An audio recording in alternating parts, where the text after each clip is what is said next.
ఏపీలో ఎస్. మరొక కీలకమైనటువంటి అంశం నిన్న హైదరాబాద్ ప్రెస్ క్లబ్ వేదికగా గోనె ప్రకాష్ రావు ప్రెస్ మీట్ పెట్టి ఒక బాంబు పేల్చారు. 15 రోజుల్లో ఏపీ లిక్కర్ స్కామ్ లో జగన్మోహన్ రెడ్డి అరెస్ట్ అని. ఏంటి, నిజమేనా? ఆ సంకేతం అది హైదరాబాద్ ఏమన్నా? ప్రెస్ క్లబ్ తిరుపతి నాకు అంటే తిరుపతి అన్నట్టుగా హ్మ్. చూసినట్టున్నా. Yeah, Tirupati okay okay. Tirupati వెళ్ళి పెట్టినట్టుగా హ్మ్. ఉన్నాడు. హ్మ్. అంటే నాకు అక్కడే డౌట్ వచ్చింది. ఎందుకంటే హ్మ్. ఇప్పుడు గోని ప్రకాష్ కి ఆంధ్రప్రదేశ్ రాష్ట్రానికి సంబంధం లేదు. హ్మ్. గోని ప్రకాష్ రావు అసలు ఏ రాజకీయ పార్టీలో నాకు తెలిసి ఐ థింక్ లేడు. లేడు. అతనికి ఏం సంబంధం? అతనికి ఆంధ్రప్రదేశ్ లో జగన్మోహన్ రెడ్డి గారిని అరెస్ట్ చేయాలి అని జగన్మోహన్ రెడ్డి గారి మీద వ్యక్తిగతంగా కూడా కొన్ని విమర్శలు చేశాడు. నేను కూడా చూసా. హ్మ్. వ్యక్తిగతంగా కూడా విమర్శలు చేశాడు. అతనికి ఏం పని? అసలు కదా అతనికి ఏం సంబంధం? ఫస్ట్ పాయింట్, అతని రాష్ట్రం కాదు, అతని రాష్ట్రంలో ఉన్నటువంటి ఇష్యూ కాదు. అతను రాజకీయాల్లో లేడు. ఒకవేళ ఎన్డీఏలోనో ఇంకో దాంట్లోనో ఉన్నాడు అని అనుకుంటే, ప్రభుత్వంలో ఉన్నాడు కాబట్టి విమర్శ చేశాడు అనుకుంటే దానికి ఒక అర్థం ఉంది. ఆయన ఏ రాజకీయ పార్టీలో ప్రజెంట్ లేడు. హ్మ్. నాకు తెలిసి ఆ మెంటల్ని ఎవరు తీసుకుంటారు, ఇట్లాంటి వాళ్ళని ఎవరు తీసుకోరు అనుకోండి. సో హ్మ్. ఒకటైతే క్లియర్ గా చెప్తున్నా, చంద్రబాబు నాయుడు గారు ఇలాంటి వాళ్ళని వాడుకోవటంలో చాలా దిట్ట సార్. హ్మ్. చంద్రబాబు నాయుడు మీడియా ఒక్కొక్కరిని రంగంలో దించుతా ఉంటారు. ఓ హ్మ్. రోజు ఏబి వెంకటేశ్వరరావు అంటారు, ఇంకో రోజు రిటైర్ అయినటువంటి ఐఏఎస్లను, లేదంటే అంతకుముందు జగన్మోహన్ రెడ్డి గారి ప్రభుత్వంలో పనిచేసిన అధికారులను, లేదంటే ఏదైనా కొంచెం సేవా సంస్థల ముసుగుల్లోనే ఎట్లా తీసుకురావడం. ఇప్పుడు హ్మ్. ఈయన తెలంగాణకు సంబంధించినటువంటి వ్యక్తి.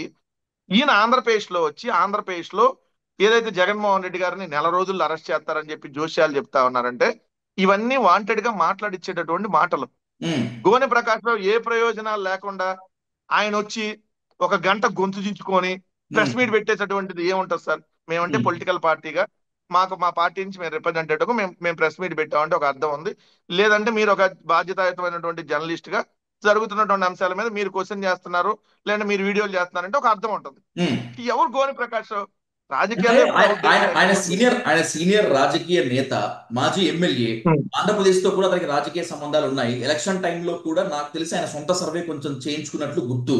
సో ఆ ఉద్దేశంతో ఆ రాజకీయ ప్రముఖులతో ఉన్నటువంటి సంబంధాలతో, టీడీపీ పెద్దలతో ఉన్నటువంటి సంబంధాలతో జగన్మోహన్ రెడ్డి అరెస్ట్ పైన లీకులు తెచ్చుకున్నారు అనుకోవచ్చు కదా.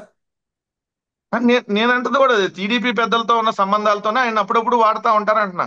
అప్పుడప్పుడు వాళ్ళు డిబేట్లకు పిలుస్తా ఉంటారు, అప్పుడప్పుడు ప్రెస్ మీట్లు పెట్టిస్తా ఉంటారు. అదే తెలుగుదేశం డైరెక్షన్ లోనే పనిచేస్తానంటున్నా నేను. ఉమ్. గోనె ప్రకాష్ రావు అనేటువంటి వ్యక్తి మరి ఏ ప్రయోజనాలు, మరి ఏ ప్రయోజనాలు లేకపోతే ఒక గంట సేపు ప్రెస్ మీట్ పెట్టి మాట్లాడేటటువంటి అవకాశం ఎందుకు ఉంటుంది ఆయనకి? ఆయనే రాజకీయాలు లేడు, ఎక్కడ కూడా ఇప్పుడు యాక్టివ్ లేడు. అతనికి అసలు ఆ రాష్ట్రంలో ఉన్నటువంటి యాక్టివ్ లేడు. ఆ రాష్ట్రంలో పాలిటిక్స్ మీదే మాట్లాడట్లా. ఉమ్. అదే రాష్ట్రంలో ఉన్న పాలిటిక్స్ మీదే మాట్లాడట్లేదు కదా. మరి ఈ రోజు ఎందుకు అతను వచ్చి పక్క రాష్ట్రంలో ఉన్నటువంటి, ఆయనకు సంబంధం లేనటువంటి రాష్ట్రంలో ఉన్నటువంటి దాని మీద లిక్కర్లో ఏదో జగన్మోహన్ రెడ్డి గారిని అరెస్ట్ చేస్తారు అని చెప్పి ఎందుకు మాట్లాడుతున్నారంటే ఇవన్నీ గోనె ఏంటంటే ప్రకాష్ రావు మాట్లాడిస్తా ఉన్నాను. గోనె ప్రకాష్ రావు ఎవరు అని అడుగుతున్నారు మీరు. దానికి ఆయన నిన్ననే ఒక సమాధానం ఇచ్చారు. ఎందుకంటే ఆయన కూడా జగన్మోహన్ రెడ్డి గారితో ట్రావెల్ అయినటువంటి వ్యక్తే గతంలో, ఓదార్పు యాత్ర టైంలో, ఆ టైంలో కాంగ్రెస్ కేసులు పెట్టి ఇబ్బంది పెడితే సిబిఐ ఇబ్బంది పెట్టకుండా బెయిల్ కి సంబంధించి కాంగ్రెస్ అధిష్టానంతో మంతనాలు జరిపింది నేనే అని ఆన్ రికార్డ్ చెప్పాడు కదా. మళ్ళీ మీరు అడుగుతున్నారు గోనె ప్రకాష్ రావు ఎవరని చెప్పి. కాదండి, గోని ప్రకాష్ రావు చెప్పే మాటలకి ఆయన మాట్లాడేటటువంటి దానికి ఏమన్నా సంబంధం ఉందా? ఉమ్. ఆయన ఏది వెళ్ళి సోనియా గాంధీ దగ్గర రాజీ చేశాడు, లేకపోతే రాజీ కోసం పోయాడు? ఎవడన్నా నవ్వుతాడు? అసలు కనీసం అపాయింట్మెంట్ ఇస్తారా ఆయనకి? ఉమ్. సోనియా గాంధీ ఆ రోజున్న సిచ్యువేషన్స్ ఏంటి? ఎంతో మంది కాంగ్రెస్ పార్టీ సీనియర్ లీడర్ కి అపాయింట్మెంట్ లేవు, ఇవి లేవు. ఆయన ఏంటంటే అది చెప్పట్లేదు సార్. అంటే ఆయన ఎవరైనా క్వశ్చన్ చేస్తారు కాబట్టి నేను ఫలానా అని ఏదో చెప్పుకోవడం కోసం ఆయన హైప్ చేసుకునేటటువంటి కార్యక్రమం. వాస్తవంగా అయితే ఇట్లా గోని ప్రకాష్ రావు, లేదంటే గోని ప్రకాష్ ఇట్లాంటి వాళ్ళ గురించి అసలు మాకు పట్టించుకునేటటువంటిదే లేదు సార్. ఉమ్. ఎందుకంటే ఏది పడితే అది మాట్లాడుకోమనండి, సరే, ఏమైంది? గోనె ప్రకాష్ రావు జగన్మోహన్ రెడ్డి గారిని అరెస్ట్ చేస్తారా? ఓకే, ఆ? మీరు అన్నదాని ప్రకారం గోనె ప్రకాష్ రావును పట్టించుకోవాల్సినటువంటి అవసరం లేదు అనుకుందాం. వెంకటరెడ్డి గారు, let let let keep it aside. కానీ ఏపీ సర్కార్ మాత్రం ఖచ్చితంగా లిక్కర్ స్కామ్ పైన చాలా బలంగా ఉన్నట్టు కనిపిస్తోంది. ఎందుకంటే మిథున్ రెడ్డిని రాజమండ్రి సెంట్రల్ జైలుకి పంపించి ఇంకొంతమందిని లైన్ లో పెట్టినటువంటి ఆ, సర్కార్ జగన్మోహన్ రెడ్డి గారిని టార్గెట్ చేయదని చెప్పి అంత ఈజీగా తీసుకుంటున్నారంటే మీరు చేయదనుకుంటారా? అసలు లిక్కర్ స్కామ్ జరిగితేనే కదా అంటున్నా నేను. వాళ్ళు లిక్కర్ చెప్తున్నారు కదా. స్కామ్. ఇప్పుడు వాళ్ళు చెప్పే అభియోగాలు ఏంటి? ప్రభుత్వ ఆధీనంలోకి మద్యం షాపులు తీసుకొని దాదాపు 3,500 కోట్ల సార్ రూపాయలు మొన్న మద్యం స్కామ్ చేశారంటున్నారు కదా. అది కాదా? నేను చెప్తాను సార్. నేను అంటా ఇప్పుడు, ఎందుకంటే వీళ్ళన్న మాటలే. ఎవరైతే వీళ్ళు పురంధేశ్వర్ 1,00,000 కోట్లు జరిగింది అంది, ఉమ్. పవన్ కళ్యాణ్ 30,000 కోట్లు జరిగింది అన్నాడు. ఇప్పుడు 3,500 కోట్లు అంటున్నారు. ఉమ్, ఒక్కటంటే ఒక్క రూపాయికి సంబంధించినటువంటి ఎవిడెన్స్ ఇప్పుడు వరకు వాళ్ళు చేయలేదు. ఎందుకంటే వీళ్ళు అధికారంలోకి వచ్చి 15 నెలలు అయింది. ఉమ్, సిట్ ఎంక్వైరీ స్టార్ట్ అయింది సెప్టెంబర్ లో. అది సెప్టెంబర్ అంటే అది ఒక 3 నెలలు, ఇదొక 8 నెలలు. 8, 3, 11 నెలలు అయింది వీళ్ళు విచారణ స్టార్ట్ చేసి. అంటే దాదాపుగా ఏడాది అవుతుంది విచారణ స్టార్ట్ చేసి. ఉమ్, వీళ్ళు మనీ ట్రయల్ ఎక్కడికో పలానా డబ్బులు పలానా దగ్గరికి వెళ్ళి నేను ఎక్కడైనా ప్రూవ్ చేసింది ఉందా? ఉమ్, ఎందుకంటే ఇది పెట్టిందే తప్పుడు కేసు కాబట్టి. ఇక్కడ రెండు, మొన్న మీరు అబ్జర్వ్ చేస్తే ఏసీబీ కోర్టులో సిట్కి సిట్ వేసినటువంటి 2 ఛార్జ్ షీట్ల మీద ఉమ్, ఏసీబీ కోర్టు చాలా కీలకంగా మాట్లాడింది. అసలు మీరు వేసింది ఇప్పుడు ఈ 2 ఛార్జ్ షీట్లో ఏది ఫైనల్ ఛార్జ్ షీట్ అని అడిగింది ఒక పాయింట్. ఉమ్, 27 అంశాలు ప్రస్తావించింది. మీరు ఎవిడెన్స్ ఏం లేదు ఇప్పుడు వరకు మీరు ఇచ్చినట్లో. ఉమ్, మీరు ఊరికి ఆరోపణలు చేస్తున్నారు. మీరు ఇన్ని ఛార్జ్ షీట్లు 2 ఛార్జ్ షీట్లు వేసినప్పుడు ఒక్క ఎవిడెన్స్ కూడా మీరు ఎందుకు చూపించలేదు?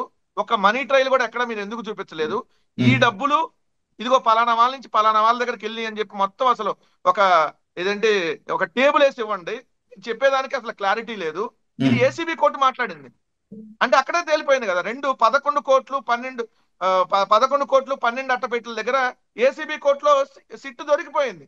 ఉమ్, సిట్టు దొరికిపోయి ఇప్పటి వరకు దానికి సంబంధించి ఎక్కడ మాట్లాడట్లే మళ్ళీ మీరు. రెండోది, వెంకటేష్ నాయుడు ఫోన్ అని చెప్పినప్పుడు వెంకటేష్ నాయుడు ఫోన్ లో ఈ వీడియోలు దొరికినాయని చెప్పారు. తర్వాత వాళ్ళ భార్య కోర్టులో కేసేసింది. మా భర్త ఫోన్ లో తీశారని అంటున్నారు అని. లేదు లేదు, అసలు వాళ్ళ భర్త ఫోన్ మేము ఓపెన్ చేయలేదు, ఆ లాకే మాకు తెలియదు అని చెప్పారు. ఇట్లాంటి అన్ని చూస్తే సిట్ అనేది దొంగ నాటకాలు ఆడుతుంది. చంద్రబాబు నాయుడు గారి డైరెక్షన్ లో Chandrababu Naidu investigation team CIT SIT గా పనిచేస్తుంది అనేది క్లియర్ కదా. ఇంక వాళ్ళు జగన్మోహన్ రెడ్డి గారిని, సార్ ఒకటి, జగన్మోహన్ రెడ్డి గారు క్లియర్ గా చెప్పాడు, ఒకవేళ నన్ను అరెస్ట్ చేయాలనుకుంటే రండి, తాడేపల్లిలోనే ఉంటా అని. మళ్ళీ ఆయిల్ బొక్క ఇవన్నీ బెంగళూరు వెళ్ళి నిన్ను కార్లు వేసుకుని అవసరం లేదు, నేను ఇక్కడ ఉన్నప్పుడు అరెస్ట్ చేసుకోమని చెప్పాడు. ఎందుకు తప్పు ఎందుకు వాళ్ళు అరెస్ట్ చేయాలనుకుంటే డైరెక్ట్ యా, చెప్పండి. మేము చంద్రబాబు నాయుడు ఇప్పుడు గారిని మీ అధినేత చంద్రబాబు జగన్ నాయుడు గారిని మీరు అరెస్ట్ చేశారు కాబట్టి. మీ అధినేత సార్ సార్ జగన్మోహన్ రెడ్డి ఈ సో క్లియర్, నో ప్రాబ్లం, ఆయన ఆయన సిద్ధంగానే ఉన్నారు, ఒప్పుకుంటాను. మొన్నటికి మొన్న ఎక్స్ డిప్యూటీ సీఎం నారాయణ స్వామి గారు ప్రెస్ మీట్ పెట్టి తప్పు చేశారని నిరూపిస్తే విషం తాగి చచ్చిపోతా అని చెప్పి ఒక ఎమోషనల్ బ్లాక్ మెయిలింగ్ లెవెల్ కి వెళ్ళిపోయారు. కానీ ఆ డిప్యూటీ సీఎం నారాయణ స్వామి గారి ఫోన్ సీజ్ చేసింది సిట్. కీలకమైన ఆధారాలు దొరుకుతాయి అని చెప్పి ఎఫ్ఎస్ఎల్ కి పంపించారు. ఒకవేళ నారాయణ స్వామి గారి ఫోన్ లో కీలకమైన ఆధారాలు లభిస్తే మీరు ఇదే స్టాండ్ పైన ఉంటారా? సార్ నేను క్లియర్ గా చెప్తున్నా, మీకు ఇంకా 3.5 ఏళ్ల సమయం ఉంది. ఈ కూటమి ప్రభుత్వంలో ఎవడన్నా మగాడు ఉంటే, మళ్ళీ నోట్ దిస్ పాయింట్, ఉమ్, ఎవడన్నా మగాడు ఉంటే ఉమ్, లిక్కర్ లో స్కామ్ జరిగిందని నిరూపించి శిక్ష పడేటట్టు చేయండి. ఎందుకంటే అంత ఓపెన్ గా ఛాలెంజ్ విసురుతా ఉన్నా. లేదు మీకు కుదరదు, మేము మాకు మగతనం లేదని నిరూపించుకుంటే 2014 నుంచి 2025లో ప్రజెంట్ మనం మాట్లాడుకున్న సమయం దాకా ఏం జరిగిందో 11 11.5 సంవత్సరాలు ఏదైతే ఆంధ్రప్రదేశ్ ప్రభుత్వంలో లిక్కర్ పాలసీ మీద కానీ లిక్కర్ సేల్స్ మీద కానీ సిబిఐ ఎంక్వైరీ అనే వేయించండి. మీకు రెండిట్లో ఏదైనా చేతనైతే ఉమ్, ఏదర్ మీరన్నా ప్రూవ్ చేయండి. లేదా మీకు చేత కాదంటే సిబిఐ ఎంక్వైరీ మొత్తం ఎంటైర్ దాని మీద ఇద్దాం. మీ హయాంలో ఏం జరిగింది, మా హయాంలో ఏం జరిగింది, ఇప్పుడు ఏం జరుగుతుంది. ఉమ్, ఎందుకు ఊరక చేత గాని మంగళవారం మాటల వాళ్ళు ఏడ జరిగింది, 1,00,000 కోట్లు జరిగింది, 30,000 కోట్లు జరిగింది, 50,000 కోట్లు జరిగింది, అమ్మమ్మ 3,500 కోట్లు జరిగింది, ఎంతమంది చచ్చిపోయారు, అంతమంది చచ్చిపోయారు. ఏదో రోడ్ల మీద లేదా చేపల మార్కెట్ లో ఏదైతే గొడవలు ఆడుకుంటే మాట్లాడుకునే అలాగా తప్ప. ఉమ్, దమ్ముంటే అన్నా, ఒక్కడన్నా మగాడైతే 3.5 ఏళ్ళు మీకు సమయం ఉంది.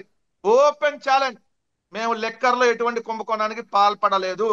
ఉమ్, లెక్కర్ సేల్స్ విపరీతంగా తగ్గించాం. ఉమ్, కానీ రాష్ట్ర ప్రభుత్వ ఆదాయాన్ని 36,000 కోట్లు అదనంగా పెంచాం. 1,06,000 కోట్ల ఆదాయం వచ్చింది జగన్మోహన్ రెడ్డి గారు ఉన్నప్పుడు. చంద్రబాబు నాయుడు గారు ఉన్నప్పుడు గుడి పక్కన బడి పక్కన బెల్ట్ షాపులు విచ్చలవిడిగా ఉన్నా కూడా 70,000 కోట్ల ఆదాయం మాత్రమే వచ్చింది. ఉమ్, మేము షాపులు తగ్గించాం, సేల్స్ తగ్గించాం, బట్ ఆదాయం పెంచాం.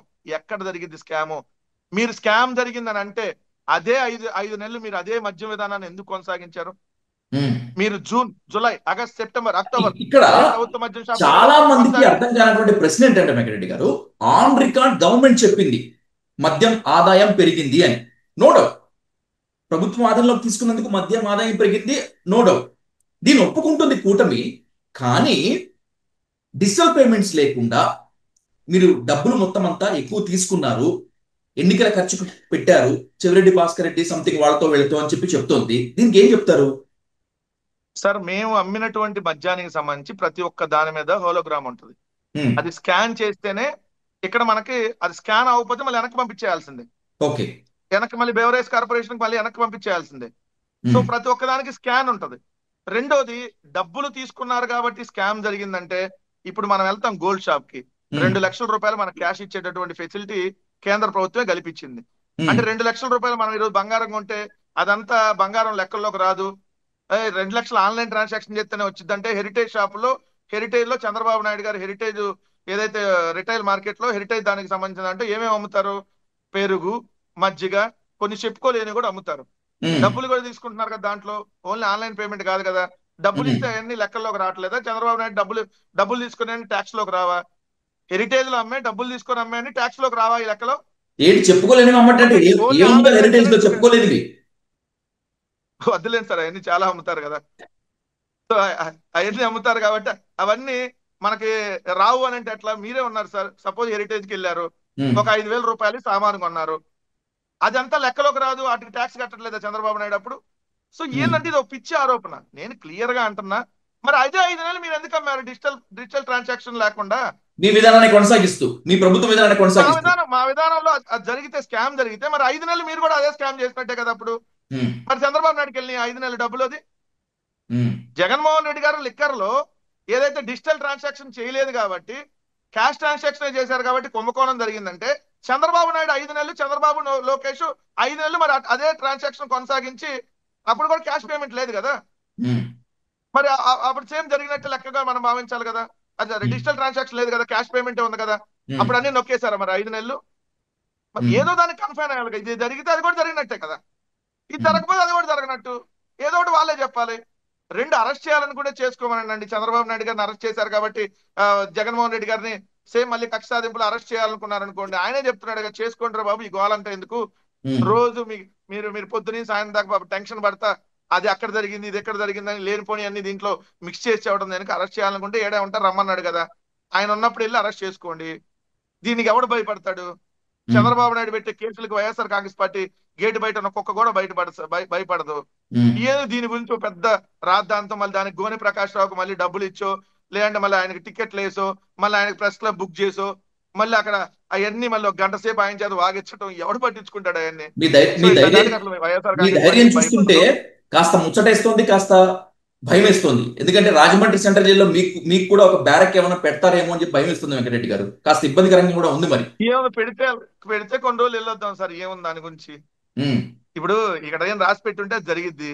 ఒకవేళ వెళ్ళాలని రాసి పెట్టింది అనుకోండి, కొన్నాళ్ళు ఇల్లు వస్తుంది, దాని గురించి పెద్దగా ఎవడు పట్టించుకుంటాడు? ఉమ్. నేనైతే ప్రిపేర్ అయి ఉన్నా దాని గురించి, పెద్ద నో డౌట్. నాకు 4వ తారీఖు రిజల్ట్ వస్తే 7వ తారీఖు నోటీసులు, 7వ తారీఖు ఎఫ్ఐఆర్ కట్టి అవును. 9వ తారీఖు నాకు వచ్చి నోటీసులు ఇచ్చేళ్ళారు. సో అప్పుడే ప్రిపేర్ అయి ఉన్నా నేను.